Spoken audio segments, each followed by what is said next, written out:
L'expérience de mort imminente d'Eleanor Whitmore. Je m'appelle Eleanor Whitmore et le 12 octobre 2023, ma vie a changé d'une manière que je n'aurais jamais pu imaginer. Ce jour-là, j'ai officiellement été déclarée morte pendant 11 minutes et 32 secondes. Ces minutes n'étaient pas simplement un vide ou un silence. Ce que j'ai vécu durant ce court instant a défié tout ce que je croyais connaître sur la vie, la mort et ce qui se trouve au-delà. Ce n'était pas une hallucination ni un simple rêve. C'était une rencontre, un rendez-vous divin orchestré pour me révéler des vérités cruciales sur ce qui nous attend dans les années à venir. Avant cet événement, j'étais une personne profondément ancrée dans le concret. En tant qu'infirmière spécialisée en soins intensifs depuis 15 ans, mon quotidien était fait de faits médicaux, d'analyses rationnelles et de statistiques. J'avais vu la mort de près à de nombreuses reprises, accompagnant des patients dans leurs derniers instants. Pourtant, jamais je n'aurais cru que je serais un jour celle qui franchirait cette frontière, ni que je reviendrais avec un message si bouleversant à partager. Ce matin-là, ma routine avait commencé comme toutes les autres. Après une nuit agitée, ma fille venait de donner un récital de piano et l'excitation ne m'avait pas laissé dormir. J'avais décidé de sortir courir avant l'aube. C'était une habitude que j'appréciais, un moment où le monde semblait endormi et où le silence me permettait de réfléchir. Les rues de notre banlieue de Minneapolis étaient calmes, plongées dans une légère brume. À 4h47, mon regard s'est posé sur ma montre, un réflexe que j'avais développé pour mesurer mon temps de course. Mais en une fraction de seconde, tout a basculé. La lumière des phares a envahi mon champ de vision, un véhicule arrivant bien trop vite. Plus tard, j'ai appris que le conducteur s'était assoupi au volant. Mais à cet instant, une seule pensée m'a traversé l'esprit. C'est la fin. Pourtant, la fin que j'avais imaginée n'était pas celle que j'ai vécue. La transition fut immédiate, comme si une porte invisible s'était ouverte et m'avait aspirée dans une autre réalité. Une lumière d'une intensité indescriptible m'a enveloppée. C'était une lumière qui, par sa pureté, aurait dû me blesser les yeux. Mais au contraire, elle m'a apporté une chaleur et un réconfort que je n'avais jamais ressenti auparavant. Cette lumière n'était pas simplement visuelle, elle semblait vivante, imprégnée d'amour et de paix. Pour la première fois de ma vie, je comprenais véritablement ce que signifiait être en paix. Tous mes soucis, mes doutes, mes peurs, tout ce poids invisible que nous portons chaque jour, s'était évaporé comme une fumée balayée par le vent. Cette paix n'était pas une simple émotion. Elle était tangible, presque physique, comme si elle formait un cocon autour de moi, m'élevant au-dessus de tout ce qui avait jamais semblé important sur Terre. Au fur et à mesure que ma conscience s'élargissait, j'ai commencé à remarquer des choses qui défiaient toute logique humaine. Des couleurs inimaginables dansaient à la périphérie de ma vision, des teintes que je ne pouvais pas nommer, car elles n'existent pas dans notre spectre terrestre. L'air autour de moi semblait vibrant, chargé d'une énergie et d'une intention que je ne pouvais que ressentir sans pouvoir l'expliquer. Et puis, il y avait cette musique. Elle ne provenait d'aucune direction spécifique, mais remplissait tout l'espace. Ce n'était pas une mélodie comme celle que nous connaissons, mais une forme de louange pure, une célébration sonore de la gloire et de la majesté divine. Alors que je m'imprégnais de cette atmosphère, une silhouette familière apparut devant moi. C'était ma grand-mère Sarah, décédée lorsque j'avais 12 ans. Mais elle n'était pas la vieille femme fragile de mes souvenirs d'hôpital. Non, elle était transformée, rayonnante, d'une beauté et d'une jeunesse éclatante. Elle semblait avoir environ 30 ans, mais ce qui m'a frappée, c'était son sourire. Il portait la même tendresse et le même amour que dans mes souvenirs d'enfant, mais amplifié d'une manière que je ne pouvais décrire qu'en un mot. Céleste. Eleanor, dit-elle. Et sa voix était comme une chanson, douce et réconfortante, mais aussi empreinte d'une profondeur que je n'avais jamais connue auparavant. Elle semblait porter en elle-même des couches de signification et d'émotion, toutes transmises en un seul mot. « N'aie pas peur », continua-t-elle, « il t'attend ». Je voulais lui poser 1000 questions, lui parler de tout ce que j'avais ressenti depuis son départ, lui dire combien son absence avait marqué ma vie. Mais avant que je ne puisse parler, elle a tendu la main et a effleuré mon visage avec une infinie tendresse. Et dans ce simple geste, j'ai su qu'elle connaissait déjà tout ce que je voulais dire. Aucun mot n'était nécessaire, car tout passait par un échange d'amour et de compréhension. Il y aura du temps pour les questions plus tard, dit-elle avec un éclat de joie dans ses yeux. Mais pour l'instant, il y a quelque chose de plus important. Il t'a choisi pour une mission, Éléanore. Ce que tu es sur le point de voir et d'entendre n'est pas seulement pour toi. C'est pour son Église, pour son peuple. Ils doivent savoir ce qui arrive. Avant que je ne puisse répondre, tout autour de nous s'est transformé. La lumière qui m'entourait s'est intensifiée, semblant se concentrer en une présence. Et c'est là qu'il est apparu, Jésus-Christ lui-même. Il est impossible de décrire pleinement ce que j'ai ressenti en le voyant. Sa présence était à la fois familière et indescriptible, humaine et divine. Tout en lui semblait irradier amour, autorité et sainteté. Mes genoux se sont fléchis instinctivement, non pas par peur, mais par une révérence pure, un émerveillement que je n'avais jamais connu.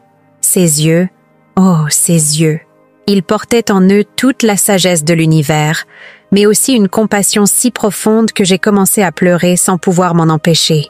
Ils voyaient à travers moi, connaissant chaque recoin de mon âme, chaque secret, chaque faute. Et pourtant, ils étaient emplis d'un amour inconditionnel. C'était un amour si pur qu'il semblait guérir tout ce qu'il touchait. « Mon enfant », dit-il, et sa voix résonna à travers tout mon être, à la fois douce et puissante. « Je t'ai amené ici parce que le temps presse, et mon peuple doit être préparé. » À cet instant, je savais que ma vie ne serait plus jamais la même. Les 3 événements avant 2030. Quand Jésus se tint devant moi, sa présence transcendait tout ce que je pouvais imaginer. Son regard, empli de sagesse et de compassion, pénétrait jusqu'au plus profond de mon âme. Il n'y avait aucun jugement dans ses yeux, seulement un amour pur et une urgence palpable. Ce qu'il s'apprêtait à me révéler allait bouleverser ma perception de l'avenir et de la foi. D'un simple geste, il me fit comprendre que nous devions avancer. La lumière qui nous entourait commença à se transformer. Nous nous retrouvâmes dans un espace indescriptible, un amphithéâtre de lumière et d'énergie. Aucun siège, aucune scène, rien de tangible dans un sens terrestre, mais tout semblait structuré, vivant et empli d'une intention divine. Devant nous, des scènes commencèrent à se former dans l'air, comme des tableaux vivants, plus réels que tout ce que j'avais connu sur terre. Ce que tu es sur le point de voir, dit Jésus, ce sont 3 événements qui changeront le cours de l'histoire avant 2030. Ces événements sont cruciaux, non seulement pour ceux qui me suivent, mais pour toute l'humanité. Ils testeront la foi, purifieront mon Église et sépareront ceux qui me connaissent vraiment de ceux qui ne le font pas. La première vision commença à se dérouler devant nous. Une multitude de personnes se rassemblaient dans des villes du monde entier. Les foules regardaient vers le ciel, fascinées par des lumières extraordinaires. Ces lumières n'étaient pas comme des aurores boréales ou des phénomènes naturels. Elles dansaient en motifs géométriques complexes, émettant une sorte d'énergie qui semblait hypnotiser les spectateurs. « C'est la grande tromperie », expliqua Jésus. « Ce sera un moment où de nombreux cœurs vacilleront. Ces lumières ne sont pas ce qu'elles semblent être. » Alors que je continuais à regarder, des êtres lumineux commencèrent à apparaître parmi les foules. Ils avaient une allure presque angélique, dégageant une aura de sagesse et de bienveillance. Leur présence semblait apaiser et inspirer ceux qui les voyaient. Ils parlaient de paix, d'unité et d'un nouvel âge d'éveil pour l'humanité. Leur discours était séduisant, mélangeant des vérités bibliques avec des mensonges subtils. « Observe », dit Jésus en posant une main sur mon épaule. Ils parlent d'amour, mais jamais de repentance. Ils promettent la paix, mais ils rejettent la croix. Leur sagesse semble divine, mais elle nie ma divinité. Les foules étaient captivées, y compris de nombreux croyants. Je vis des leaders religieux de différentes confessions accueillir ces êtres et leurs messages avec enthousiasme. Ils réinterprétaient des concepts chrétiens tels que le salut, la rédemption, et même la nature du Christ pour les adapter à cette nouvelle spiritualité. Les jeunes, en particulier, semblaient vulnérables à cette tromperie. Les réseaux sociaux étaient inondés de contenus séduisants qui rendaient cette nouvelle foi attrayante et progressiste, tandis que les croyances chrétiennes traditionnelles étaient qualifiées de dépassées et restrictives. Cette tromperie sera si convaincante, avertit Jésus, que même ceux qui pensent être forts dans leur foi seront ébranlés. Ils ne réaliseront pas qu'ils s'égarent, car le chemin loin de la vérité semblera raisonnable, aimant et inclusif. Les êtres lumineux commençaient à accomplir des miracles apparents. Guérison instantanée, manifestation de nourriture pour les affamés, et des actes défiant les lois de la physique. Ils offrèrent des solutions aux plus grands problèmes de l'humanité, comme l'énergie propre, la restauration de l'environnement et des traitements médicaux avancés.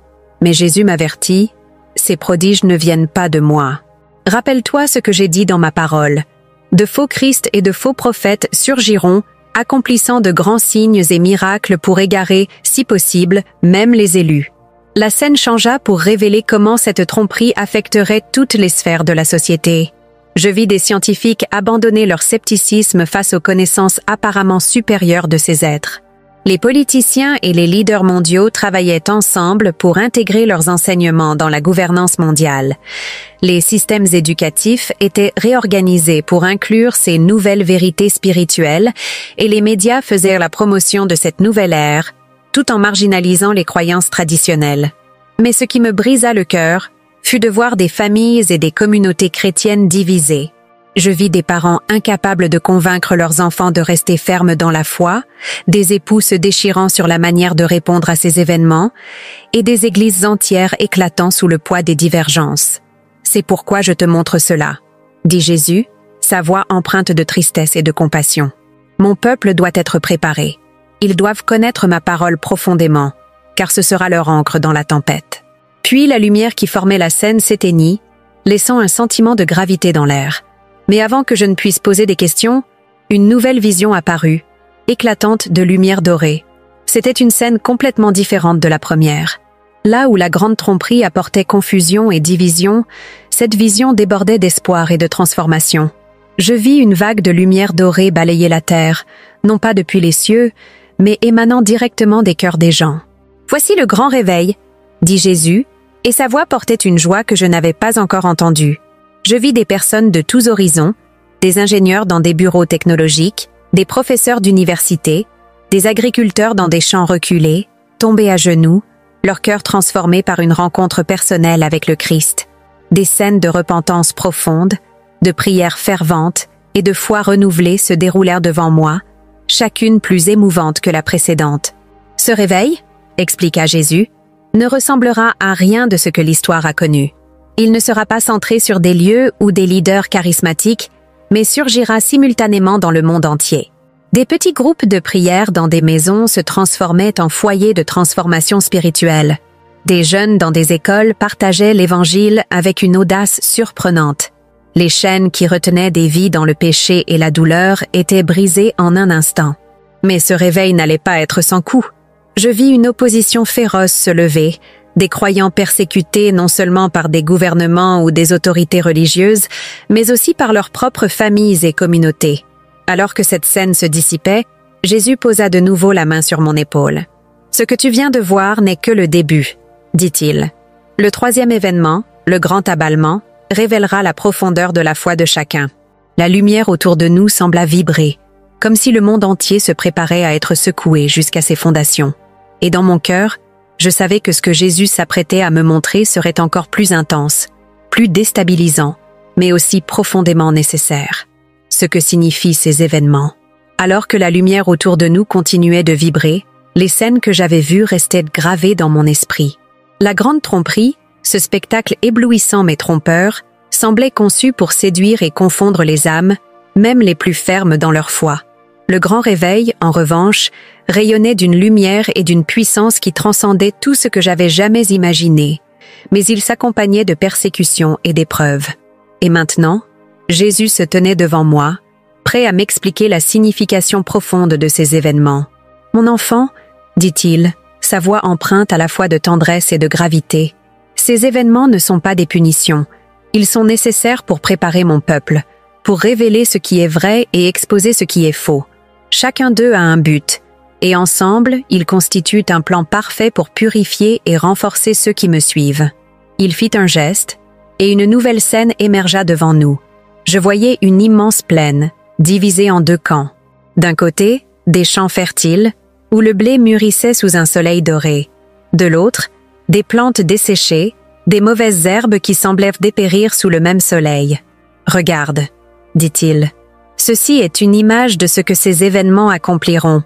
Ils sépareront le blé de l'ivraie, les fidèles des imposteurs, ceux qui m'aiment de ceux qui ne me connaissent que de nom. La tromperie, expliqua-t-il, servirait à tester les cœurs. Les miracles et les signes apparents attireraient ceux qui recherchent des réponses faciles ou une spiritualité sans engagement. Beaucoup seront séduits, car ils ne sont pas enracinés dans ma parole. Ils recherchent des sensations, des solutions rapides à leurs problèmes, mais ils ignorent la vérité. Ceux qui me connaissent vraiment discerneront le mensonge, mais cela demandera un engagement profond, une foi inébranlable. Il fit une pause, et son regard sembla scruter l'horizon. « Ce sera une période difficile, » continua-t-il. « Les familles seront divisées, les églises ébranlées, et beaucoup se détourneront de la foi. Mais c'est aussi une opportunité. Ceux qui tiennent bon deviendront des phares dans les ténèbres, guidant ceux qui cherchent la vérité. » La scène changea à nouveau, révélant les fruits du grand réveil. Je voyais des gens pleurant de repentance, leur cœur brisé mais rempli d'une joie indescriptible. Des communautés auparavant divisées se réunissaient, priant et louant Dieu dans une unité surnaturelle. Les enfants et les jeunes, souvent négligés dans les mouvements spirituels, jouaient un rôle central. Ils portaient une ferveur et une audace qui inspiraient même les plus âgés. « Ce réveil, » expliqua Jésus, « est ma réponse à la tromperie. Là où les ténèbres grandissent, ma lumière brillera encore plus intensément. Beaucoup de ceux qui étaient perdus trouveront leur chemin vers moi, et même ceux qui ont longtemps résisté à mon appel auront une nouvelle chance. » Mais tout cela n'allait pas sans coup. La scène suivante montrait des croyants persécutés pour leur foi, des familles déchirées, des églises brûlées, des gens emprisonnés simplement pour avoir proclamé le nom de Jésus. Pourtant, leurs visages étaient remplis de paix et de joie, comme s'ils avaient découvert quelque chose de plus précieux que la liberté ou la sécurité. « Observe, » dit Jésus, « comment ces épreuves purifient mon Église. Ceux qui étaient tièdes ne pourront plus rester dans l'indécision. Ils devront choisir, me suivre ou suivre le monde. Ceux qui me choisissent, même au prix de grandes souffrances, connaîtront une intimité avec moi que rien ne pourra briser. » Il me montra ensuite les effets du grand abalement. La terre tremblait littéralement sous mes pieds dans cette vision, mais c'était aussi une image spirituelle. Tout ce qui n'était pas construit sur la vérité de Jésus s'effondrait. Les philosophies humaines, les idéologies creuses, même certaines institutions religieuses qui avaient compromis la vérité pour plaire au monde. Cet abalement, dit-il, révélera la véritable fondation de chaque vie, de chaque communauté, de chaque nation. Ceux qui ont bâti sur le roc de ma parole resteront debout, tandis que ceux qui ont bâti sur le sable seront balayés.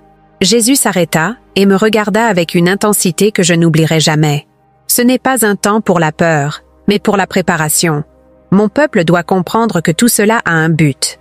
La tromperie expose les faux cœurs, le réveil rassemble les perdus, et l'abalement purifie mon Église. Ensemble, ces événements préparent le terrain pour ce qui vient ensuite. Mon retour. La lumière autour de nous semblait s'intensifier, comme pour souligner l'importance de ses paroles. Je pouvais sentir le poids de ce qu'il disait, mais aussi une lueur d'espoir. Ces épreuves, bien que difficiles, étaient aussi une opportunité de voir la puissance et la fidélité de Dieu se manifester de manière extraordinaire. Avant que je ne puisse poser des questions, Jésus leva la main, et une nouvelle vision commença à se former devant moi. Je savais que ce que j'allais voir serait encore plus intense, plus personnel, et que cela demanderait une foi encore plus grande pour être partagée avec les autres. Comment se préparer à ces événements? Alors que les visions se dissipaient, l'air autour de nous semblait vibrer d'une gravité silencieuse. Je pouvais sentir le poids de tout ce que Jésus venait de me montrer. La tromperie, le réveil, l'abalement, ces événements allaient bouleverser non seulement le monde extérieur, mais aussi l'intérieur de chaque cœur humain.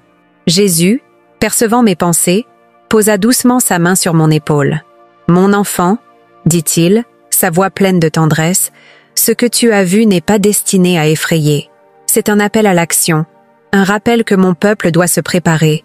Ceux qui s'enracinent en moi, qui apprennent à discerner ma voix et qui bâtissent leur foi sur ma parole, n'ont rien à craindre. » La lumière autour de nous s'intensifia et une nouvelle scène apparut. Cette fois, ce n'étaient pas des foules ou des événements cataclysmiques, mais des moments simples et intimes, des familles réunies autour de la table, des petits groupes priant dans des maisons, des croyants agenouillés dans des églises silencieuses. « Regarde, dit Jésus, voici comment se préparer. Ce n'est pas par la peur ou des plans compliqués, mais par des disciplines spirituelles simples et profondes. Je vis une famille ouvrir la Bible ensemble, lisant à haute voix des passages remplis de promesses et d'instructions. Les enfants posèrent des questions, les parents répondaient avec douceur. Ils apprennent à enraciner leur vie dans ma parole, expliqua Jésus. Ma parole est la vérité. Elle ne change pas, peu importe combien le monde essaiera de la tordre. Ceux qui la connaissent profondément ne seront pas ébranlés par la tromperie. Dans une autre vision, je vis un homme seul dans une pièce, les yeux fermés et les mains levées. Il semblait murmurer des prières, mais ce n'étaient pas des mots vides. C'était une conversation intime, une connexion profonde avec Dieu. La prière, dit Jésus, est une arme puissante que beaucoup négligent. Ce n'est pas seulement une liste de demandes, mais un moyen de discerner ma voix. Dans les temps à venir, de nombreux faux prophètes parleront en mon nom, mais mes brebis connaissent ma voix. Ceux qui cultivent cette intimité avec moi maintenant ne seront pas trompés. Jésus me montra ensuite des groupes de personnes réunies dans des maisons, partageant des repas, des rires et des prières. La communauté, dit-il, sera essentielle. L'ennemi cherchera à isoler mon peuple, car un croyant isolé est plus facile à abattre. Mais ceux qui s'unissent, qui portent les fardeaux les uns des autres, qui s'encouragent dans la foi, seront une forteresse que l'ennemi ne pourra pas briser. Il me montra aussi des scènes de jeûne et de repentance. Des individus, des familles et même des églises entières se mettaient à genoux, confessant leurs péchés avec des larmes et cherchant le pardon de Dieu. Le jeûne et la repentance, dit Jésus, ne sont pas des pratiques archaïques. Elles sont des outils puissants pour aligner vos cœurs sur le mien. Dans les temps à venir, beaucoup chercheront des solutions extérieures, mais ceux qui s'humilient devant moi et cherchent ma face trouveront une force que le monde ne peut offrir. Alors que ces scènes continuaient de défiler, une autre vérité commença à émerger. Ce n'était pas seulement une préparation spirituelle, mais une préparation intérieure, un changement de priorité et de perspective. Jésus me montra des gens simplifiant leur vie, renonçant à des distractions inutiles et consacrant leur temps, leur énergie et leurs ressources à des choses qui avaient une valeur éternelle. Dans les jours à venir, dit Jésus, beaucoup seront tentés de se tourner vers des préparations physiques, accumuler des provisions, construire des refuges, protéger leurs biens. Mais la vraie préparation est spirituelle. Ce n'est pas ce que vous possédez qui vous sauvera, mais la profondeur de votre foi et votre relation avec moi. Ceux qui m'appartiennent n'ont pas besoin de craindre, car je suis leur refuge, leur forteresse et leur pourvoyeur. Une scène particulièrement émouvante montra une petite église dans une région pauvre. Les membres partageaient ce qu'ils avaient, de la nourriture, des vêtements, mais aussi des prières et des encouragements. Ils semblaient dépourvus de tout, mais leurs visages rayonnaient de joie. « Regarde, dit Jésus, ceci est mon Église comme elle est censée être. Ceux qui partagent sans hésitation, qui servent avec humilité, qui aiment sans condition, reflètent mon cœur au monde. » Puis il y eut un moment de silence. Jésus tourna son regard vers moi et je sentis le poids de ses paroles avant même qu'il ne parle. « Dis-leur, dit-il, que la préparation n'est pas une course pour éviter la souffrance, mais une invitation à me connaître plus profondément. Ces temps de trouble ne sont pas une fin en soi, mais un moyen de purifier, de raffermir et de préparer mon peuple à ma venue. Ceux qui se préparent maintenant, qui bâtissent leur foi sur le roc de ma parole, non seulement survivront, mais prospéreront spirituellement, même au milieu des épreuves. La scène s'estompa, et je me retrouvais à nouveau debout dans cet espace de lumière. Mais quelque chose en moi avait changé. Les visions de tromperie, de réveil et d'aballement n'étaient plus simplement des avertissements terrifiants. Elles étaient une invitation à grandir, à se fortifier, à être prêt pour ce qui allait venir. Avant que je ne puisse poser d'autres questions, une nouvelle lumière commença à briller autour de nous, annonçant ce qui allait suivre. Je savais que Jésus allait maintenant me montrer le rôle crucial de l'Église dans ces événements à venir. Le rôle de l'Église. La lumière autour de nous se transforma doucement, laissant apparaître une nouvelle série de scènes. Jésus, toujours debout à mes côtés, semblait porter un poids immense, mais sa présence était également empreinte d'une paix inébranlable. L'Église, dit-il doucement, a un rôle crucial à jouer dans ce qui vient. Elle sera un refuge, une lumière, mais aussi une cible. La première scène que je vis montra une petite église au milieu d'un village rural. Elle n'était pas grande ni impressionnante, mais elle était remplie de vie. À l'intérieur, des croyants priaient ensemble avec une ferveur qui dépassait tout ce que j'avais vu auparavant. Certains pleuraient, d'autres louaient, et tous semblaient unis dans un même esprit. « Voici mon Église comme elle est censée être », dit Jésus. Ce n'est pas dans la grandeur des bâtiments ni dans la richesse des programmes que réside sa force, mais dans l'unité de ses membres et leur dépendance envers moi. Jésus me montra ensuite des pasteurs et des leaders spirituels, certains pleurant sur leurs genoux, d'autres debout, enseignant avec autorité. Ces leaders, dit-il, auront une responsabilité immense dans les temps à venir. Ils devront enseigner la vérité avec clarté, sans compromis. Beaucoup seront tentés de diluer mon message pour apaiser les foules, mais ceux qui resteront fidèles verront des fruits spirituels extraordinaires. Une autre scène apparut, montrant une grande église dans une ville animée. Contrairement à la petite église rurale, celle-ci semblait froide et mécanique. Les gens entraient et sortaient rapidement, distraits, comme s'ils ne faisaient que remplir une obligation. Beaucoup de mes églises, dit Jésus avec tristesse, ont perdu leur but. Elles sont devenues des institutions focalisées sur elles-mêmes plutôt que sur mon royaume. Dans les jours à venir, ces églises devront choisir, revenir à moi ou s'effondrer sous le poids de leur propre futilité. Je vis ensuite des églises dans des régions persécutées. Les membres se réunissaient en secret, souvent dans des caves ou des maisons cachées. Ils chantaient doucement pour ne pas être entendus, mais leur voix tremblait d'une passion indomptable. « Regarde, dit Jésus, c'est ici que mon Église brille le plus fort. Là où il y a opposition, il y a pureté. Ces croyants ne sont pas distraits par le confort ou les préoccupations du monde. Leur foi est profonde, car elle a été éprouvée. Jésus me montra également le rôle crucial de l'Église dans l'unité.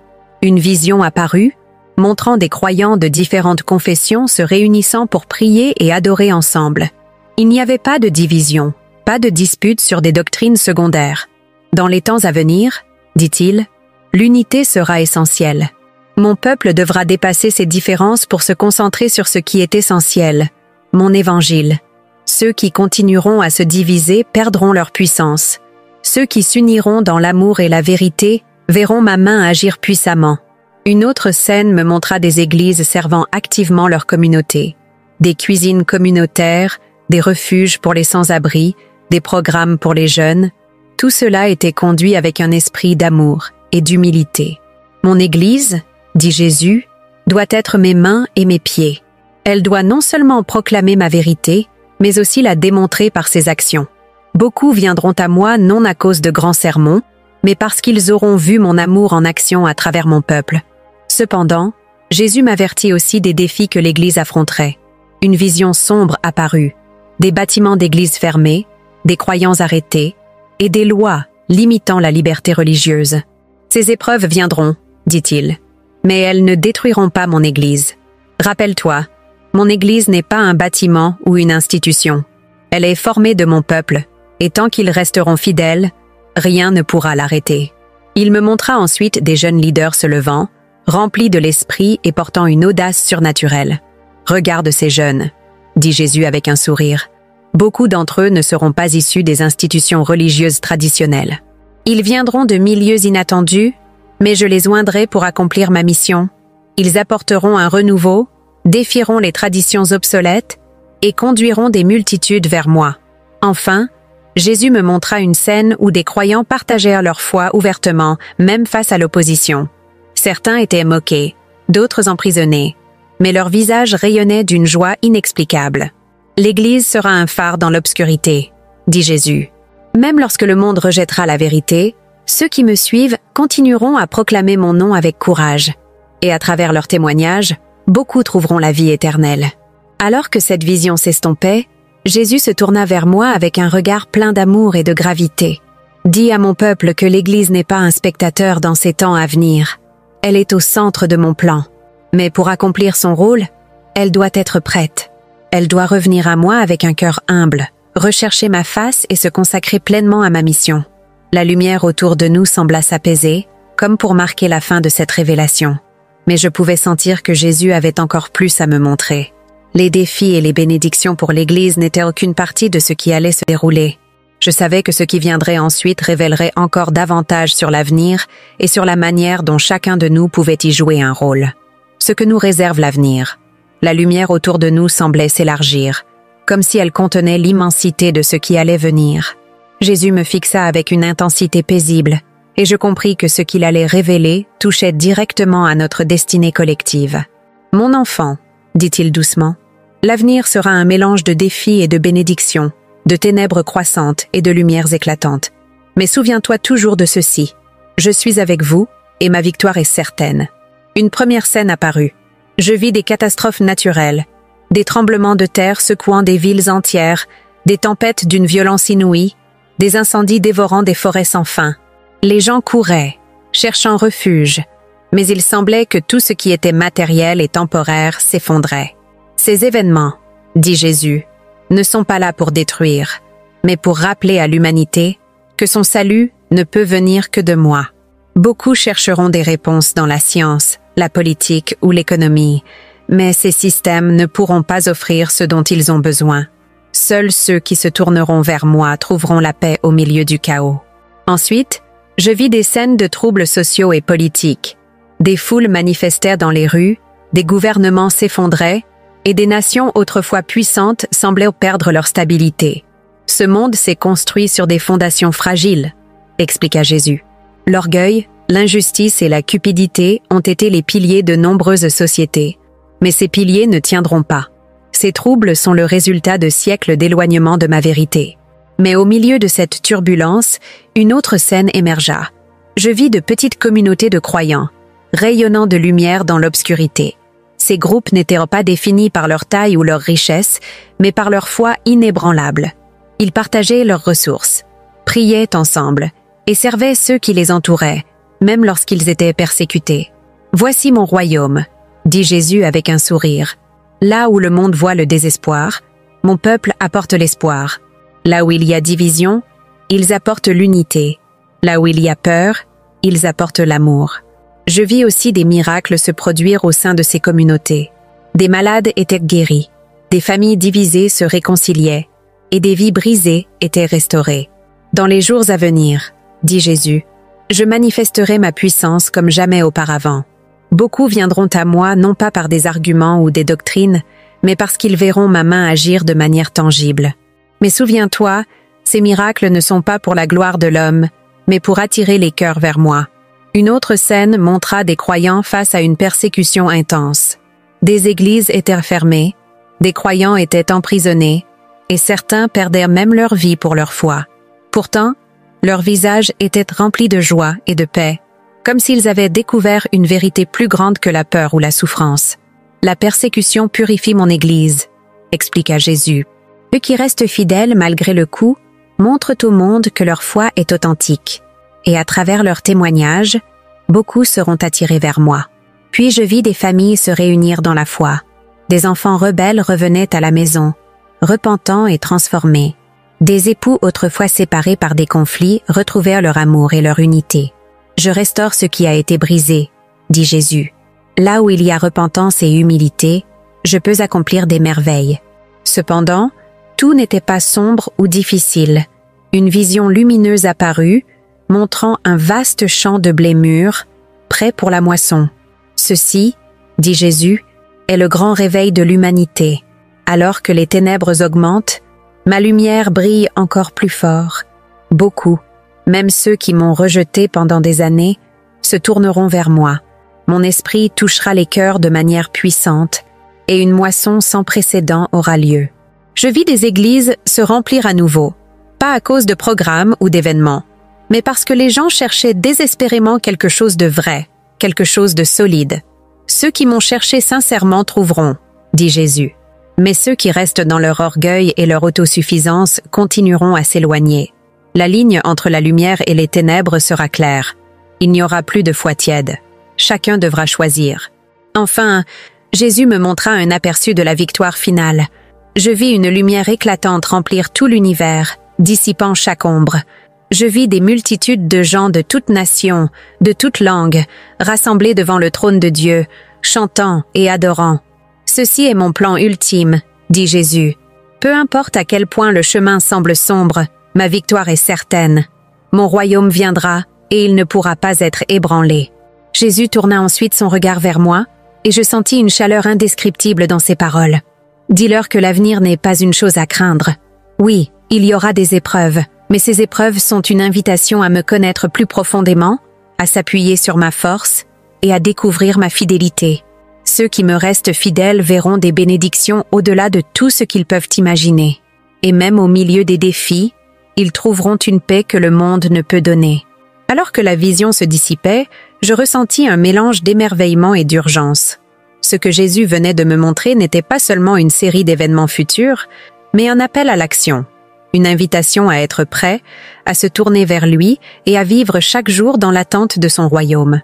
Je savais que ce que j'allais voir ensuite approfondirait encore davantage ce message, mais pour l'instant, je devais absorber la gravité et la beauté de ce que j'avais appris. L'appel à l'action. Alors que la lumière se dissipait, laissant place à un silence presque sacré, Jésus posa à nouveau son regard sur moi. Ce n'était plus seulement un regard d'amour ou de réconfort, mais un appel silencieux, un encouragement à agir. « Mon enfant, dit-il doucement, ce que tu as vu n'est pas une fin en soi, c'est un commencement. Ces révélations ne sont pas destinées à rester dans ton cœur ou sur tes lèvres. Elles doivent se transformer en action. » Une nouvelle scène apparut devant nous, cette fois remplie de visages. Hommes, femmes, jeunes et vieux, leurs regards étaient tournés vers moi. Certains semblaient confus, d'autres désespérés. Mais beaucoup portaient une étincelle d'espoir, comme s'ils attendaient une direction. Jésus leva la main et désigna ces visages. Ce sont ceux qui ont besoin d'entendre. Pas seulement de toi, mais de tous ceux que j'appelle à partager mon message. Chaque croyant, chaque disciple, est une lumière destinée à guider d'autres âmes vers moi. La scène changea à nouveau, montrant des gens dans des moments de vie quotidienne. Une femme faisait ses courses, un homme attendait un bus, un adolescent regardait son téléphone. Tous semblaient absorbés par leur routine, inconscients de l'urgence spirituelle qui se jouait autour d'eux. Beaucoup ne savent pas combien le temps est court, dit Jésus. Ils vivent comme si demain était garanti, comme si les choses de ce monde étaient tout ce qui importe. Mais toi et ceux qui me connaissent, vous savez que ce n'est pas le cas. Vous devez leur dire. L'appel de Jésus se fit plus précis, ses instructions claires et directes. Dis-leur de se repentir. Pas dans la peur, mais dans l'amour. Rappelle-leur que mon cœur est pour eux, que je ne désire pas qu'ils se perdent, mais qu'ils trouvent la vie en moi. Montre-leur que la repentance n'est pas un fardeau, mais une libération. Une autre vision apparut, montrant des croyants partageant l'Évangile de différentes manières. Certains parlaient à leurs voisins, d'autres écrivaient des livres, et d'autres encore utilisaient les médias pour diffuser le message de Jésus. Tout le monde n'a pas la même mission, dit-il. Mais chacun a un rôle à jouer. Il n'y a pas de petits gestes dans mon royaume. Une parole de vérité, un acte de compassion, une prière silencieuse, tout cela compte. Puis Jésus me montra quelque chose de poignant. Des personnes hésitant à répondre à cet appel. Elles semblaient paralysées par la peur ou le doute. Beaucoup de mes enfants ont peur de parler, dit-il avec tristesse. Ils craignent d'être rejetés, moqués ou même persécutés. Mais rappelle-leur ceci. Je suis avec eux. Je ne demande pas la perfection, seulement l'obéissance. Et je leur donnerai les mots, la force et la grâce dont ils ont besoin. La vision suivante montra des gens changeant leurs priorités. Ils renonçaient à des distractions inutiles, à des poursuites vaines, et se concentraient sur ce qui avait une valeur éternelle. Ils passaient plus de temps en prière, lisaient les Écritures avec un désir renouvelé, et servaient les autres avec un amour sincère. L'appel à l'action commence dans le cœur, dit Jésus. Avant de pouvoir changer le monde, mes enfants doivent me laisser les transformer de l'intérieur. J'ai vu ensuite des familles entières se rassembler pour prier et discuter des vérités de Dieu. Des parents guider leurs enfants dans la foi, partageant avec eux les promesses de l'Évangile. La maison est le premier champ de mission, dit Jésus. Les parents ont une responsabilité sacrée de préparer leurs enfants pour les jours à venir, de les équiper avec ma vérité et mon amour.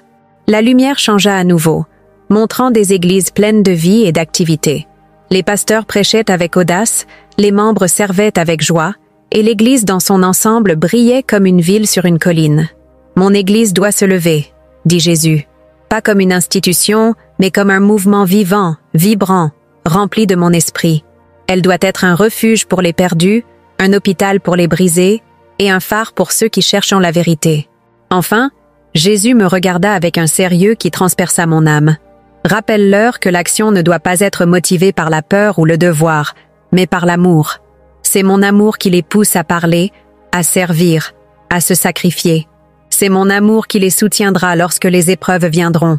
Et c'est mon amour qui les accueillera à la fin, lorsque tout sera accompli.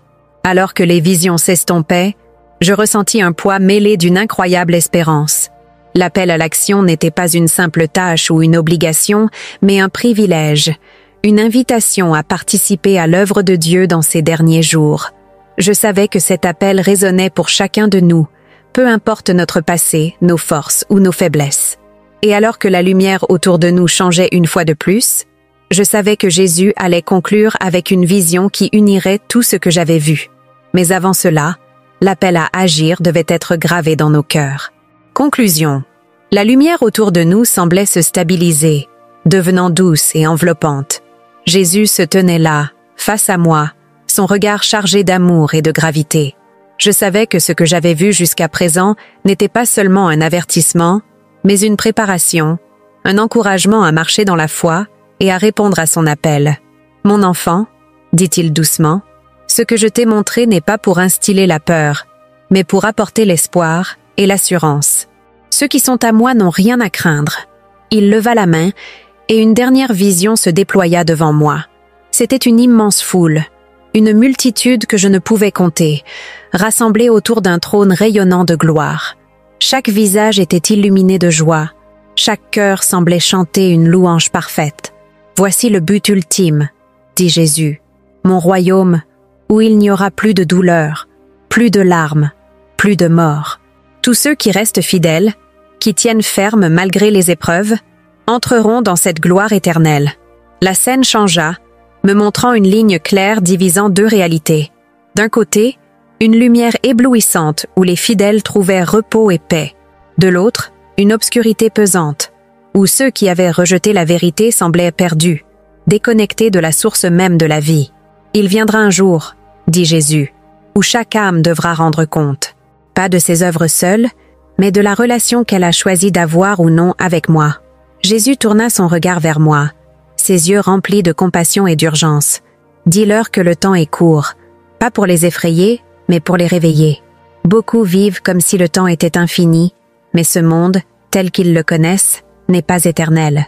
Ce que je leur offre, en revanche, l'est. » Il me montra ensuite des visages familiers, des gens que je connaissais personnellement, certains marchant dans la lumière, d'autres vacillant dans l'ombre. « Tout commence par une décision, dit-il. Une seule décision peut transformer une vie, une famille, une communauté. Et cette décision, c'est de me suivre. » La scène suivante montra des moments simples mais puissants. Un croyant tendant la main à un voisin, une famille priant ensemble, une église accueillant les marginalisés. « Ce ne sont pas les grands gestes qui transforment le monde, dit Jésus, mais les petits actes faits avec un amour sincère. Chaque prière, chaque mot de vérité, chaque acte de compassion compte dans mon royaume. » Alors que les visions s'effaçaient, Jésus parla à nouveau, sa voix pleine d'espoir. « Rappelle-leur que, même si les jours à venir seront difficiles, ils ne seront jamais seuls. Je suis avec eux. Je suis leur refuge dans la tempête, leur lumière dans les ténèbres, leur force dans la faiblesse. Ceux qui s'accrochent à moi verront ma fidélité et ma gloire comme jamais auparavant. » Il fit une pause, puis ajouta, « Dis-leur que mon amour est inébranlable. Peu importe leurs échecs, leurs peurs ou leurs doutes, mon amour reste. Ce n'est pas à travers leur propre force qu'ils traverseront ces temps, mais à travers ma grâce. Et cette grâce est suffisante. » La lumière autour de nous sembla s'intensifier une dernière fois, comme pour sceller tout ce qui avait été révélé. « Dis à mon peuple de ne pas avoir peur, dit Jésus. Dis-leur de tenir ferme, de rester dans ma parole, de bâtir des communautés solides et de m'aimer de tout leur cœur. Ce qui vient n'est pas la fin, mais le commencement. Mon royaume est proche, et ceux qui m'aiment verront des choses que l'œil n'a pas vues, que l'oreille n'a pas entendues. » Alors que je sentais ma conscience revenir à mon corps, Jésus prononça ces dernières paroles, qui résonnèrent comme une promesse et une bénédiction. « Rappelle-leur que je les aime d'un amour éternel. Dis-leur que, malgré la tromperie, le réveil et l'aballement, je ne les abandonnerai jamais. Je suis fidèle, et mon royaume ne peut être ébranlé. » Quand mes yeux s'ouvrirent, j'étais de retour dans le monde que je connaissais, mais rien ne semblait pareil. Je savais que ce que j'avais vu devait être partagé, pas pour glorifier une expérience, mais pour réveiller les cœurs. Ce message n'était pas destiné à effrayer, mais à fortifier. Ce n'était pas une fin, mais un appel à l'espérance, à l'amour et à la foi. Et alors que je respirais profondément, ces dernières paroles de Jésus résonnaient encore dans mon esprit. Ceux qui ont des oreilles pour entendre comprendront et se prépareront, car je viens bientôt.